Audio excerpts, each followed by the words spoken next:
시작 시집, 에게서 에게로라는 시집을 가지고 낭독회를 시작해볼까 합니다. 먼저 제가 김근 시인님의 작품 한 편을 낭독을 하면서 행사를 시작해볼까 하는데요.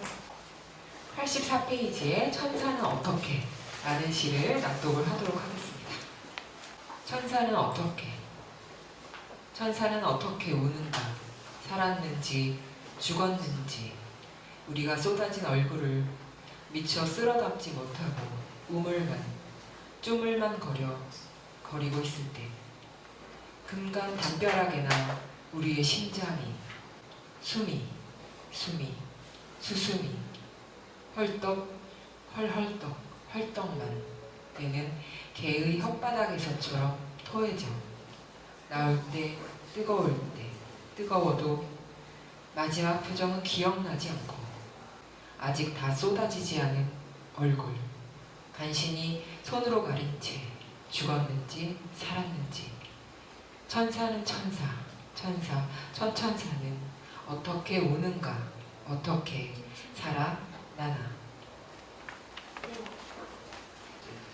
네, 시인님하고 이제 간단한 토크를 통해서 분위기를 좀 띄운 다음에 이제 낭독을 들어볼까 합니다. 최근에 시집을 내시면서 어떻게 지내고 계신지 근황을 좀 소개해 주시면 좋을 것 같아요. 네, 안녕하세요.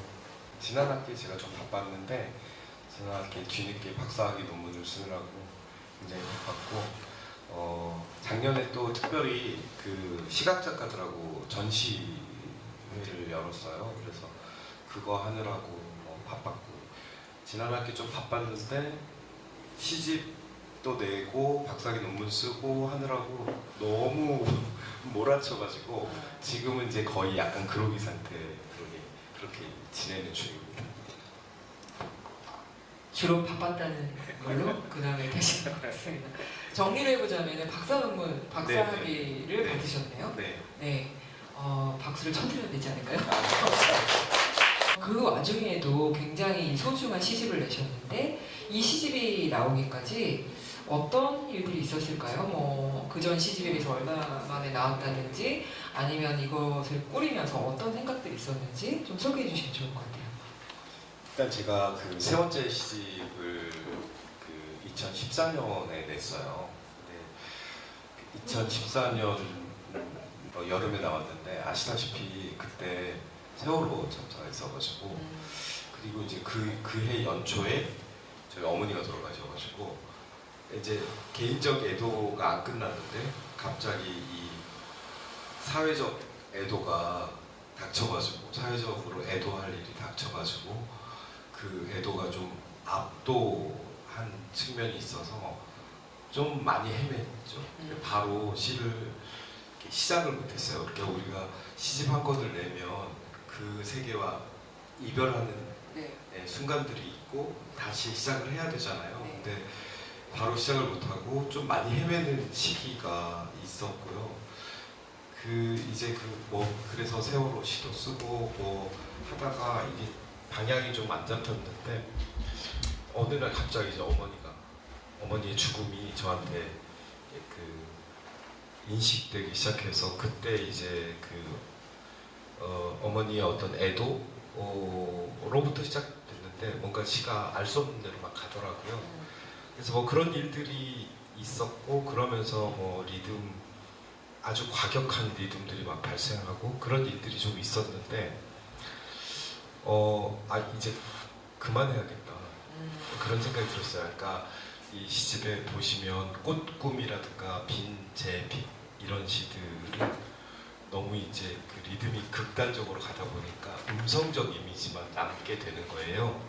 그래서 이제 그만해야겠다. 그러던 차에 그 아시아하고 약속한 시집을 내야 해가지고 제가 한 5년 동안 메모해놨던 그 장시를 써서 그거를 시집을 묶고 그러고 요번에 이제 단편 시집을 냈는데 단편 시집으로 보면 10년 만에 나온 거죠. 2024년에 나왔으니까. 그래서 작년에 또 제가 등단한 지 25주년 별로 중요한 의미는 아닙니다만 25주년인데 제가 또 굳이 의미를 더하자면 제 문학동네 출신인데 문학동네에서 시집을 내서 좀 약간 친정간 느낌?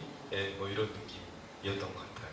예. 네, 그리고 이제 어쨌든 10년 만에 본격적인 이제 시집, 그 소시집을 제외한 이렇게 내셨다고 하니까 앞으로는 더 자주 시집을 내주시리라 기대하면서 네, 이 시집에서 특별히 강조하고 싶은 지점이나 아니면 시집을 이렇게 읽었으면 좋겠다, 뭐 시인이 원하는 방향성 같은 게 있을 수 있으니까 그런 걸 좀 소개해 주시면 어떨까 싶어요. 이제 그 인터넷 서점에 나가는 출판사 소개의 그 미니 인터뷰에도 제가 쓰긴 했는데 시집을 묻고 나서 제가 제 시집을 읽어보니까 독자들한테 너무 내가 잘못했구나 이런 생각이 들더라고요. 너무 어렵더라고요. 그래서 뭐 어려운 건 어려운 건데 원래 자기 시에 대해서 잘 모르니까 그런 측면도 있긴 한데 그 미니 인터뷰에도 썼지만 소리를 내서 한번 읽어보시면 어떨까라는 생각이 들어요. 그러면 제가 그 시에서 드러내려고 했던 어떤 정서들 또는 그 정서들 사이를 움직이는 굉장히 말도 안 되는 그 뭐라고 할까 비문법적인 그런 어떤 말들의 리듬 또는 문의 이런 것들을 자기 나름대로 이렇게 그려나가면서 읽으신다면 어떤 의미를 찾기보다 그런 말들, 자기 목소리의 어떤 문의들 이런 것들을 만들어가면서 읽으신다면 좀 재미있게 읽을 수 있지 않을까 이런 생각이 좀 들어요. 네, 낭독을 하면서 읽어보면은 정말 김근 시인의 언어의 리듬이 잘 드러날 것 같은데 정말 제가 한번 해봤는데 쉽지 않더라고요. 네, 그리고 특히나 뭐 엄청 긴 시들은 낭독 어디까지 했는지 낭독하면서 막 헷갈리기도 하고 그런 의미에서 또 재밌었던 것 같은데 어쨌든 시를 낭독하면서 읽는다라는 건 새로운 독법이 되기도 하는 것 같습니다. 네. 자, 이제 저희가 본격적으로 김근 시인님의 목소리로 작품을 들어볼까 하는데요. 2편 정도 시인님께 낭독을 부탁드리려고 합니다. 네. 첫 번째 시는 가려진 문장이라는 14페이지 시 먼저 읽겠습니다. 가려진 문장. 멀리서 꽂혔다는 소식이 오고 네 얼굴 지워질 것 같은 기분으로 미처 가보지 못한 곳에서 꽃들 만개했다 저버리고 빛깔도 이름도 끝내 알지 못하겠는데 멀리서 흐려진 마음이 오고 내게 얼굴이 있었다는 사실도 그만 지워질 것 같은 기분으로 바람 불고 멀리서 비 몰아오고 얼굴이란 말 애초에 없었다는 듯이 네가 내 쪽으로 돌아 누울 것만 같은 기분으로 이제 너를 어떻게 알아보나 얼굴도 없이 너는 나를 어떻게 알아보나 우리가 아는 사이인가요? 모르면 모르는 사이가 비로소 생겨나고 너는 너라는 지칭도 잃고 아득해만 져버릴 것 같은데 그제야 비로소 사랑할 수 있을 것만 같은 기분으로 와라 껴안고 쓰다듬고 키스를 그러나 키스한 얼굴을 끝내 찾지 못하고 내 얼굴도 그만 지워지고 말 것 같은 모르는 얼굴 없는 내가 모르는 얼굴 없는 너의 볼모가 될 것 같은 그러다 내쳐지고 그러다 패대기 쳐지고 그러다 매달리고 울고 불고 할 것 같은 기분으로 내가 도무지 남아나질 않아도 이 생면부지에 닿을 수 없는 시간의 진창에서 발이 빠지며 도무지 한 발짝도 그쪽으로는 내디딜 수 없는 자세로 이런 막다른 슬픔이 어떤 슬픔인지도 모를 오직 모른 채 너에게 가야 한다는 가서 마주해야 한다는 생각만 남아 허우적거리며 생면부지 이전과 이후의 아득한 경계에서 못 알아본 너를 어쩐지는 알아본 적이 있었을 것만 같다는 가려운 기분으로 아무리 긁어도 긁긴 자국에 피가 배어나와도 가려움 좀처럼은 멈추지 않을 것만 같은 기분으로. 우리가 아는 몸인가요? 모르면 몸만으로 멀리서 꽂혔다는 소식이 오고 난데없는 세계가 펼쳐질 것만 같은 기분으로. 감사합니다. 다음은 22페이지에 언제든 어디에고라는 시 읽어보겠습니다. 언제든 어디에고 밤이 오고 있었지. 어두워 오는 하늘을 등지고 나뭇가지들은 검게 흔들리고 휘어지고 이따금 찢어지고 나는 없었어. 거기 모든 검고 어두운 가지마다 너를 널어두고 밤이 오고 있었지. 헛간이 여태 무너지지 않은 건 소리 때문이야. 밤새 삐걱댈 모양으로 소리는 커져가기 시작했지. 저 모든 순간의 삐걱임 속에 너를 우겨넣고 나는 없었어. 건불들은 조금씩 둥글게 뭉쳐서 굴려다녔지.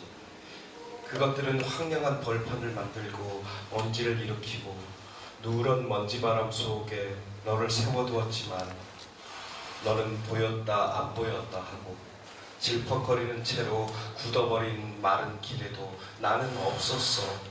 불빛들은 냄새를 흘리고 기차를 뒤쫓는 모든 시선들을 너로 가로막았지. 아무도 떠날 수 없었지. 아무도 헤어질 수 없었지. 너로 된 울타리 안에 집은 낡아가고 헛간의 삐걱거림은 멈출 줄 모르고 나뭇가지들은 흉흉해지고 밤이 이윽고 오고 있었지. 그날 모든 것이 시작되었지. 시작되는 모든 것들 속에 너의 일그러진 표정을 발라놓고 펼쳐질 모든 시간, 생겨날 모든 풍경을 향해 말했어. 나는 없었어. 오직 그 말만. 오로지 또렷하게 이정표처럼 너를 박아 세워두고. 감사합니다. 낭독할 시들을 이제 저를 매일 만나서 이렇게 선별을 해주셨는데 어떤 시들을 낭독해야겠다 생각하셨어요? 일단 우선 좀 길지 않은 시. 지금도 길다고 느끼셨겠지만 대중 짧은 시를 좀 골랐고요. 그리고 이제 리듬상으로 너무 복잡한 시, 아까 꽃꿈이 너무 빈 제 빛, 아까 이영수 쌤하고 얘기하는데 꽃꿈은 자기가 도저히 못 읽겠다고. 예, 저도 부담스러워서 그런 거를 조금 피하고, 그 다음에 이제 앞에 부표는 좀 한 호흡으로 쓰여진 그런 시, 제가 뭐에 막 꽂혀가지고 막 써내려가 그런 게 좀 리듬감이 좀 좋은 것 같더라고요. 그래서 뭐 그런 것들 그렇게 골랐습니다. 김근시님의 시집은 리듬이 매우 중요한 세계이니까 또 많은 참고가 될 것도 같습니다. 이제 시집 이야기를 좀 해볼까 하는데 이번 시집에서 가장 좀 아프게 썼다 이런 작품이 있을까요? 그 아까도 얘기했지만 사회적 애도와 그다음에 개인적 애도가 시작되는 지점에서부터 이제 제 이번 시집이 시작되었는데 뜻하지 않게 제가 어떤 거기 없는이라는 시를 아마 그게 창작가 비평에 실었던 시 같은데 마감에 쫓겨가지고 쓰고 있었어요. 네. 쓰고 있었는데 그날 밤에 이태원 참사가 일어났어요. 쓰다가. 근데 하필 그 시가 제가 그 한남동 입구에 잠깐 살았었던 젊은 시절에 네. 살았었던 에피소드의 그 이미지를 가지고 쓰고 있었는데 이태원 참사가 난 거예요. 네. 근데 이제 너무 이제 괴롭고 또 이태원 참사가 갖는 어떤 이미지들이 있잖아요. 네. 근데 그거를 시로 쓸 수도 없고 그렇다고 그 괴로움을 그냥 넘겨버릴 수도 없고 그 상황에서 시를 완성하느라고 굉장히 힘들었고 지금도 들여다보면 조금 가슴이 아픈 그런 시였고요. 개인적인 의미에서는 이제 제가 이번 시집에 윤슬이라는 작품이 두 편이 있는데 110쪽에 조금 이따 제가 읽을 건데 110쪽에 윤슬이라는 작품하고 그다음 바로 그 앞에 미처 담을지 못한 요런 두 편이 이제 어머니에 관련돼서 시작된 시거든요. 근데 이제 윤슬은 저희 어머니가 이제 오래 앓으시다가 심정지가 왔어요. 네. 그래서 이제 인공호흡기를 꽂아놓고 계시는데 연명 치료를 안 하겠다 이렇게 결정을 해야 되는 순간이 왔고요. 네. 그 결정을 하는 순간 어떠했냐면은 다시 심정지가 올 때까지 기다려야 돼. 어머니의 죽음을 내가 이제 병원 앞에서 대기하면서 기다려야 되는 그런 순간이 있었어요. 네.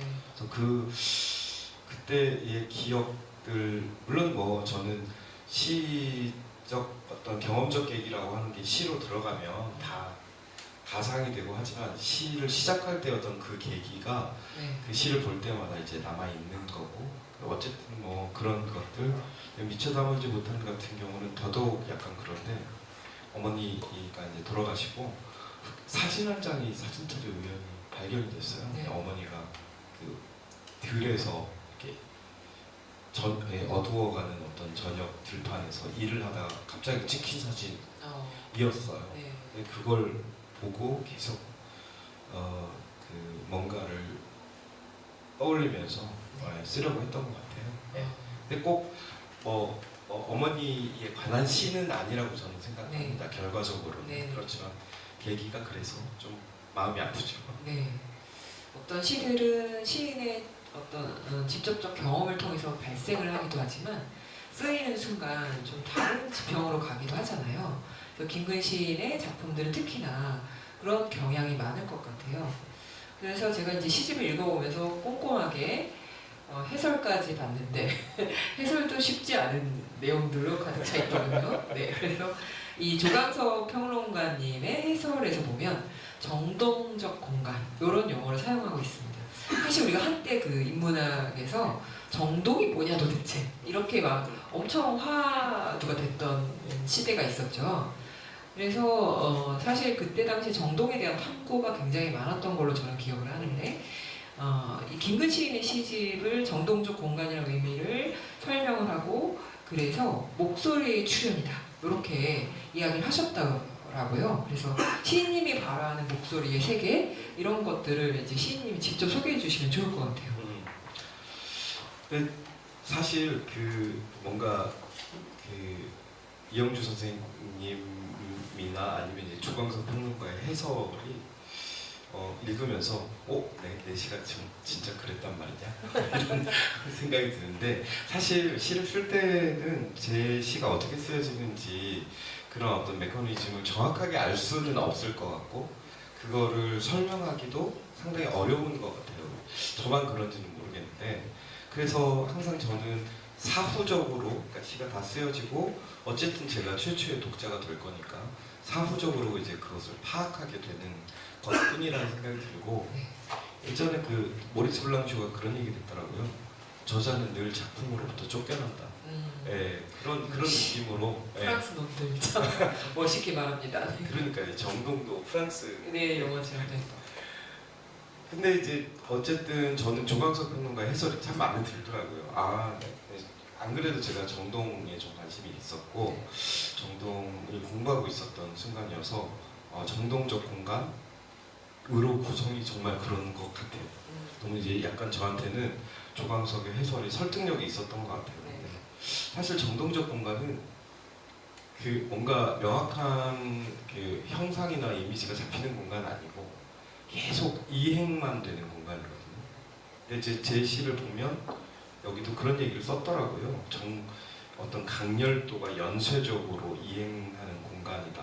뭐 이렇게 이야기를 했는데 저는 기본적으로 이제 정서가 있다고 말씀을 드렸던 것 같은데 그 정서와 정서 사이에 계속 어떤 그 뭔가 이행 사실 정서는 신체적인 거거든요. 그 신체가 끝없이 어떤 이미지를 만나면서 우연한 그 이미지를 통해서 정서를 발생시키고 그런 시간과 공간 여기에 굉장히 어려운 말을 썼더라고. 비인지적 마주침. 근데 이제 이게 사실은 제 목소리의 어떤 역할이지 않을까, 제 시에서 이런 생각도 들고, 사실 뭐 조금 이따 또 말할 기회가 있을겠지만 화자에 좀 골몰하는 편이에요. 시를 쓸 때. 그러니까 화자의 말이 어디로 갈지, 어떤 방향성을 지닐지 일단 시가 시작될 때는 잘 모르다가 이게 이제 아까 신체가 어떤 이미지를 계속 비인지적으로 마주치듯이 마주치게 되고, 그 우연과 즉흥과 이런 것들이 결국은 시의 흐름도 되고 또 어떤 방향도 되고 그런 것 같아요. 그래서 그 목소리가 그렇게 탄생하는 것 같다는 생각이 들어요. 네. 어려웠죠? 네, 사실 그 김근신의 작품을 가지고 이야기를 하다 보면 아무래도 발화 형식이나 목소리를 뺄 수가 없는데, 거기에 이제 막 비인지적인 마주침이나 정동이다 이런 얘기가 들어갔을 때 우리가 공부를 하게 되는구나 뭐 이런 느낌이 좀 있는데, 그것이 또 시인이 자기 세계를 깊이를 담보하는 데 있어서 또 필요한 부분이기도 한 것 같습니다. 사실 저는 김근 시인님하고 거의 알게 된 세월이 20년이 넘었잖아요. 그러니까 초창기부터 저희가 이제 같은 문학동네 출신이고 98년에 등단을 하셨고 제가 2000년에 했기 때문에 거의 비슷한 시기에 활동을 했고, 물론 이제 김근 시인님은 90년대 시인이고 저는 2000년대 시인입니다. 세대차가 있죠. 네. 하지만 이 문학적 교류랄까 이런 게 벌써 20년이 되어서 사실 김근 시인님이 한국시에서 갖고 있는 매우 중요한 위치에 대해서 소중하게 생각을 하고 있기 때문에 이런 이야기들이 또 우리에게 꼭 필요하지 않은가라는 생각이 들었습니다. 김근 시인님의 작품들이 주로 이제 감각을 활용할 때 명명되지 않는 감각들을 활용하려고 하고, 그거를 또 정확하게 꽂는다기보다는 번지게 만들거나 지금 말씀하신 대로 이제 이행하는 과정에서 변이의 연속성 이런 것들, 또 강도, 우리가 이제 시를 또 쓰려고 하는 친구들도 꽤 많은데 어려운 점 중에 하나가 뭐냐면 그 강도가 똑같으면은 그냥 나열처럼 읽힐 수 있다. 이 강도가 변화해야 한다. 라고 이제 또 이야기를 하게 되는데, 그게 나중에 리듬이 되잖아요. 그럴 때 시인님이 정말 리듬에 대해서 잘 말씀을 해주실 것 같아요. 자기만의 리듬에 대해서 조금 더 소개해 주시면 좋을 것 같습니다. 네. 사실 저는 이제 리듬에 대한 얘기가 본격적으로 이야기되지 않았지만 첫 시집 냈을 때 뭐 가락 이런 이야기 했었거든요. 약간 뭔가 이렇게 노래, 그다음에 뭐 가락 이런 것들과 리듬을 같이 연결을 시켰던 것 같은데, 그게 이제 세 번째 시집을 지나면서 조금 달라진 것 같다는 생각이 들었어요. 그러니까 리듬이, 아까도 말씀드렸지만 리듬이 하나의 방법론이 된 것 같은 생각이 들었어요. 그래서 사실 아시다시피 리듬은 단순히 형식적 요소가 아니잖아요. 그러니까 언제나 의미와 관계되니까. 그래서 그런데 이제 제가 아까 그 개인적 애도에서 출발한 시가 왜 그 지경이 됐냐면 뭔가 진행을 하다 보니까 리듬적 요소가 굉장히 많이 부각되고, 근데 그 리듬적 요소가 어떤 식이냐면 이를테면 굉장히 반문자적이에요. 그러니까 조금 있다가 제가 또 어떤 시를 읽어드릴 텐데 뭐 이를테면 부사가 하나 있는데 둘로 형태소로 쪼갠다든지, 아니면 영원히 계속 반복된다든지, 또는 첩어가 될 수 없는 말들이 겹쳐져서 첩어가 된다든지, 뭐 이런 식의 이제 굉장히 비문법적이고 반문자적인 형태로 진행이 되더라고요. 이건 뭐 제가 의도한 건 아닌데, 그래서 일단은 좀 재밌다, 한번 해보자. 그래서 이제 하다 보니 약간 이 리듬의 의미를 제가 부여하게 돼서 이런 상식적인 언어 체계를 내가 좀 거부하는구나, 약간 싫어하는구나.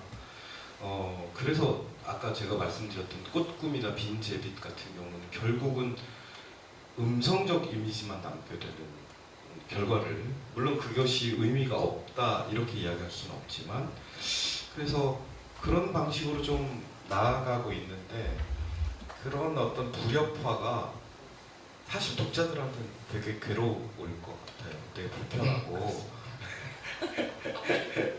그래서 아까 제가 말씀드렸던 게 우리가 이제 상식적 언어의 체계, 굉장히 가지런하고 문법적인 언어 안에서 느낄 수 없는 이상한 문의들을 그런 어떤 비문법적이고 이상한 말들을 통해서 한번 만들어 보면 어떨까, 독자들도 함께.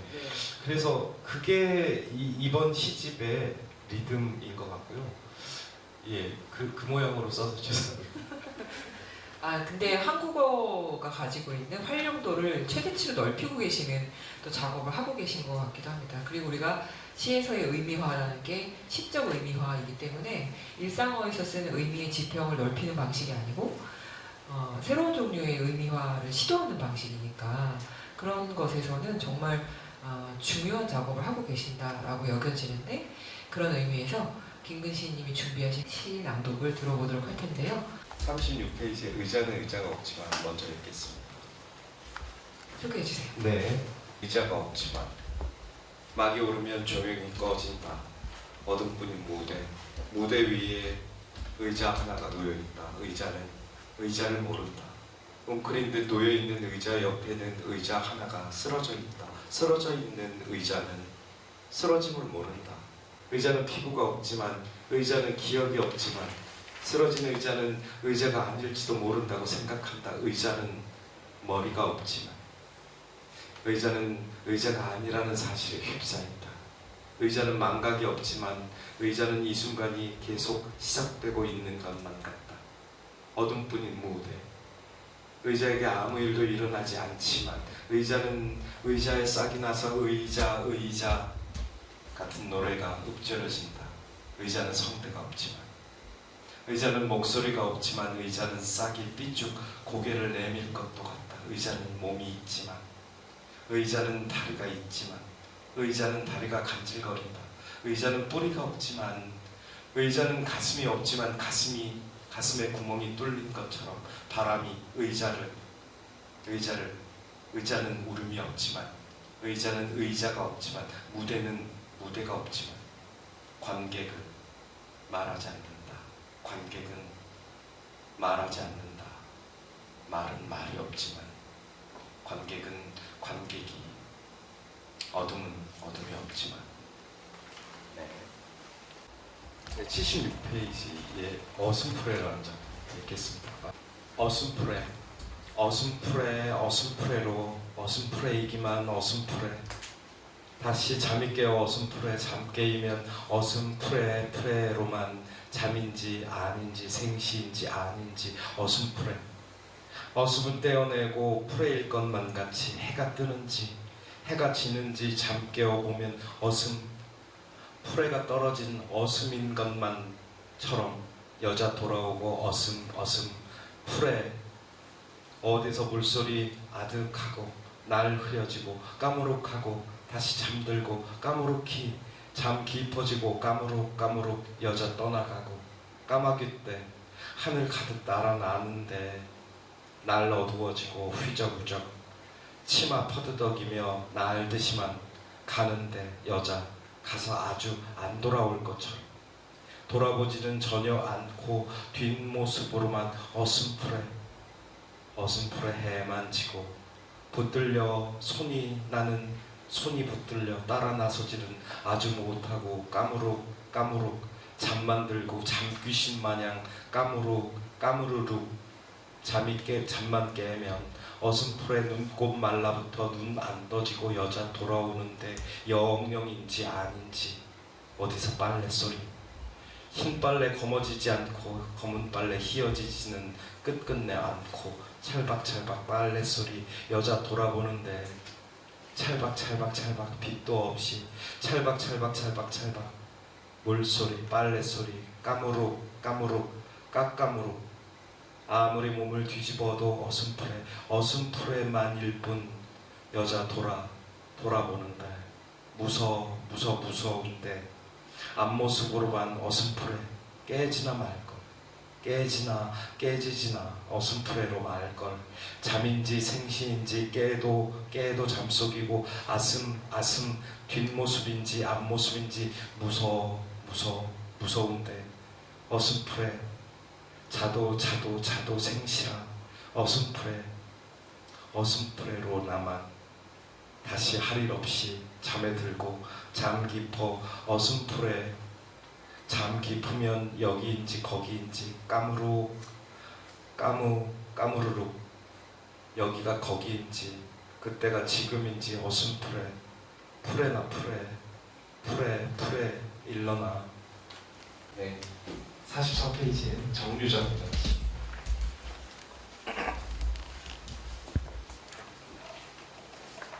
정류장. 그가 말했다. 나도 한때 들판이었던 적이 있어. 하지만 지금은 그저 빈 들판이여. 고독하지도 않은데 이거 참 남짓스럽군. 정류장에 다른 사람이 없었다. 너무 늦었거나 너무 일렀다. 내가 들판이었던 때를 생각해 보시오. 곡식들은 저마다 열매를 매달고 눈부신 햇빛 속에서 익어가고 있었을지도 모르지요. 삽 같은 농기구를 어깨에 걸치고 농부 하나가 들판 사이를 걸어가고 있었을지도. 들판을 가로지르는 시냇물 소리도 선명하게 들렸을 거예요. 만약 당신이 거기 있었다면 새파란 하늘을 가로지르는 새 한 마리를 발견했을 수도 있겠군요. 지나가는 것은 아무것도 없다. 주변에 불 켜진 건물도 없다. 가로등 하나만 정류장과 빈 도로를 희미하게 비출 뿐이다. 여기는 꽤 외진 곳이다. 그런데 말이요. 빈 들판이 되자마자 나는 내가 들판이었던 때를 떠올릴 수 없게 되어버렸어. 들판이었던 때 내 몸에 새겨진 감각들은 모두 어디론가 사라져버렸어. 낭독을 들어보았는데요. 제가 이제 꾸준히 김근 시인의 작품을 사랑하는 독자로서 개인적으로 이제 사이사이 같은 작품이나 지금 읽어주신 정류장 같은 작품들 또 어떤 시들이 보여주고 있는 공간성 같은 걸 좀 생각을 해보게 되는데 그 김근 시인님의 시세계 중에 복도들이라는 연작들 작품이 있는 것 같아요. 근데 그 세계관이 요 시들 사이에서도 이어지고 있는 것 같은 느낌이 듭니다. 그래서 어떻게 보면 공간이 근대적인 공간인데 거기서 발생하는 근대적 공간에서 발생하는 근대적 의미화라고 하는 것을 시인이 이 작품 안에서 다 지워버리고 있는 이런 느낌이 듭니다. 그래서 사실 깜짝 놀랄 만한 에너지라고 생각이 드는데 그런 어떤 시적 발상은 어떻게 가능하셨던 걸까요? 질문지를 받고 근대적 공간에서 근대적 의미를 지워버린다? 이런 말은 저는 생각지도 못했고요.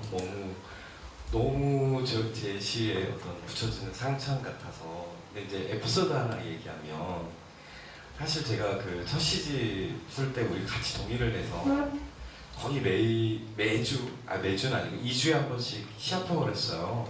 저희 동인들 멤버들 데려가시죠. 이영주 시인, 김민정, 장희지, 김중일, 하재영 이런 시인들이, 안현미 이런 시인들이 있는데 이영주 시인하고 저는 거의 빠지지 않았어요. 3년 동안. 거의 2주에 한 번씩. 친구가 없었어요. 맞아요. 그것도 그런데 제가 어느 날 그때 이제 저는 근대적인 것, 내 시의 근대성에 대해서 고민이 좀 있었던 것 같아요. 근데 어느 날 이제 공교롭게 또 단둘이 남았는데 헤헤헤헤 발음도 안 발음이 안 되는데 그 시가 이제 제 첫 시집에 표지색이 될 뻔했는데 큰일 났었겠죠. 발음이 안 돼서 네. 포기했잖아요. 어쨌든 그 시를 가지고 이제 합평을 했는데 그때 이영주 시인이 이게 김근의 근대성이야 이렇게 얘기해 주시는 거예요. 기억나시는지 저는 모르겠는데. 천재였나 봐요. 맞아요. 네. 그래서 저는 그때 그 세계를 밀고 갈 수 있었던 어떤 힘이 이영주 시인한테 더 받았던 것 같은데 오늘 또 이 근대적 공간에서 근대적 의미를 지워버린다는 말을 들으니까 그때 생각도 나오고 다시 뭔가 이렇게 제 시가 그때로부터 요만큼 온 것을 평가해 주는 것 같아서 되게 기분이 좋아요. 마지막으로 이제 질문의 마지막이 아니고 요 맥락의 마지막으로 언어적인 재현을 하는 것이 우리가 좀 편하죠. 시도. 그래야지 해석이 좀 되잖아요. 그래서 우리가 일상이나 생활을 통해서 언어적 재현을 좀 선명하게 해주면 독자들도 그 시 안으로 들어오기가 편하니까 그런 것들을 하려고 되게 많이 노력을 하는데, 그런 부분들을 김근 시인은 이제 오히려 약간 뭉개면서 호흡의 확장 이런 것들을 만들어내고 접두사를 반복한다든지 쉼표를 많이 넣는다든지 이런 식으로 현실 재현의 스토리를 거의 거부하고 있잖아요. 그러니까 이런 것은 좀 의도가 있으실 것 같아요. 네, 아마 그러니까 이제 그것도 역시 사후적으로 그 생겨나는 의도일 텐데, 결국 우리가 의미라고 하는 것이 사실 시를 쓸 때 습작기 때도 그렇지만 시를 쓸 때 의미에 압도되잖아요. 아, 내가 무언가 의미를 해야 이 의미에 귀결돼야 된다, 이런 생각을 하면서 시를 습작기 때 또 많이 쓰게 되잖아요. 근데 저는 그 의미 체계가 그래봤자 이런 느낌이에요. 그러니까 뭔가 그걸로 이루어진 세계를 한 발짝도 벗어나지 못하는 게 아닐까라는 생각 때문에 뭔가 이런 시도들, 뭐 이를테면 서술이 교란되거나 아까 말씀하셨던 것처럼 스토리가 완성되지 않고 미완으로 남거나 파편적으로 흩어져 버린다든가 이런 것들을 통해서 결국 우리가 알고 있는 세계의 의미를 좀 전복시키거나 다른 의미로 뭔가 뒤집어 볼 수는 없을까, 이런 생각 때문에 아마 이런 짓을 하고 있는 것 같아요. 제목이 애기에서 애기로이잖아요. 시 제목인데 저희끼리 김근 시인님 안 계신 데서 김근 시인님은 뭔가 판매 부수를 늘릴 생각은 없으신 것 같다. 제목이 애기에서 애기로라면 그렇지 않을까? 그런 얘기를 해서 이제 나중에 전달될 때 김근 시인님이 그럼 판매 부수 생각했다면 사랑에게서 사랑에게로라고 했겠지라고 이제 말씀하시더라고요. 그래서 지금 제목도 이제 그 이행하는 과정을 보여주는 거지 완성형이 아니기 때문에 아무래도 이 시인님의 어떤 독특한 세계가 정확하게 드러나는 시집인 것 같긴 합니다. 그래서 저희가 이제 낭독을 조금 더 듣고 공부하는 시간은 낭독을 들으면서 끝내는 걸로 하고 나머지 시간은 이제 스몰 토크로 진행을 해볼까 하는데요. 어떤 시들 좀 준비했을까요? 네, 100페이지입니다. 고구라는 말, 이상한 말. 원래는 별 이상할 것도 없다가 어느 날 벼랑간 이상해져 버린 말. 이상한, 상한 말. 본뜻과 헤어져 버려 본뜻이 무엇인지 떠올려지지도 않게 심. 떠올려 봤댔자 이미 모르게만 되어버린 해서실이 상했대도 냄새 지독하대도 조금도 이상할 것 없이 상한, 이상한, 상해서 머리를 떠나지 않는 말, 머리를 떠나지 않는 까마귀 소리. 어디엔가 안 있었겠는가 필경 고구를 아는 자와 고구를 모르는 자의 다툼 같은 것. 까마귀 소리. 그러다가 5, 6월 한낮 고구를 아는 자가 땀을 뻘뻘 흘리며 얼굴 울그락불그락 숨을 씩씩거리며 그만 물러서고 만 것 아니겠는가. 다음 시는 제가 그 윤술이라는 시, 아까 말씀드렸던 그 두 번째, 이건 길어가지고요. 네, 제가 여기 일부만 읽겠습니다. 윤술. 당신은 기다리고 있군요. 반짝이고 있어요. 회피하고 있습니까? 반짝임 속에 있어요. 물비늘이 돋는군요. 이제 곧 어둠이 오겠군요. 반짝임은 위태롭네요. 당신은 어둠을 기다립니까? 아니요. 여기 반짝이는 시간에 머물고 싶어요. 밤과 짝 사이에 어느 것이 빛나는 쪽이고 어느 것이 어두운 쪽인가요? 곧 모두 어둠이 될 겁니다. 나는 다만 여기 이 시간의 어두운 쪽에 있고 싶어요. 빛과 어둠이 끝없이 몸을 바꾸는 이곳, 끝없이 어두운 쪽으로만 몸을 옮기며 당신 기다립니까? 나는 분주하고 지연시키고 있어요. 기다림이 끝났습니까? 반과 짝 사이가 한없이 길어지면 좋겠어요.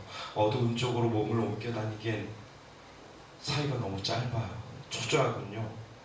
반짝이고 있어요. 어두운 쪽은 반짝임 아닙니까? 반짝임 바깥입니까? 한 사람이 죽음을 맞이하려 하고 있어요. 그 사람은 죽음을 기다립니까?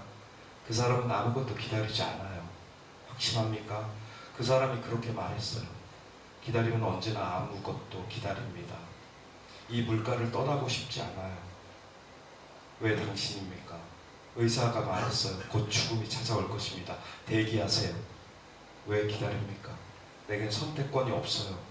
의사는 내게 선택하라고 했죠. 그 사람의 목숨을 연명할지 말지. 당신은 선택했나요? 내겐 선택권이 없어요. 당신이 연명을 선택하지 않은 건 확실하군요. 다른 쪽을 선택했더라도 나는 대기했을 거예요. 그랬다면 아무것도 기다리지 않는 시간이 그 사람 안에서 연명했겠습니까? 죽음만이 기다림을 끝낼 수 있어요. 누가 기다립니까? 그 사람은 아닙니다. 죽음은 당신에게 오지 않습니다. 죽음은 그 사람을 끝낼 겁니다. 죽음이 기다림의 의지가 없는 사람의 기다림을 끝낼 수 있습니까? 나는 이 물가를 떠나고 싶지 않아요. 죽음이 당신에게 오지 않아도 당신의 기다림은 끝납니까? 눈이 부시군요. 밤이 당신의 눈을 덮칠 겁니다. 반과 짝 사이, 반짝과 반짝 사이 거기 있고 싶을 뿐 사라지고 싶은 겁니까? 반짝임 속에서 다만 내가 보이지 않고 싶을 뿐 사라지지는 못합니까? 내겐 선택권이 없어요. 일단 김근 시인님의 낭독은 여기까지 좀 진행을 하는 걸로 해보고요. 간단한 스몰 토크를 통해서 이제 행사를 마무리해볼까 하는데 시인으로 살아간다는 것은 어떤 의미인지 얘기해 주실 수 있을까요? 사실 굉장히 시인이라고 하는 게 지금 이 세계에서 무슨 쓸모가 있어요, 사실. 그리고 굉장히 무능력하고 그렇잖아요.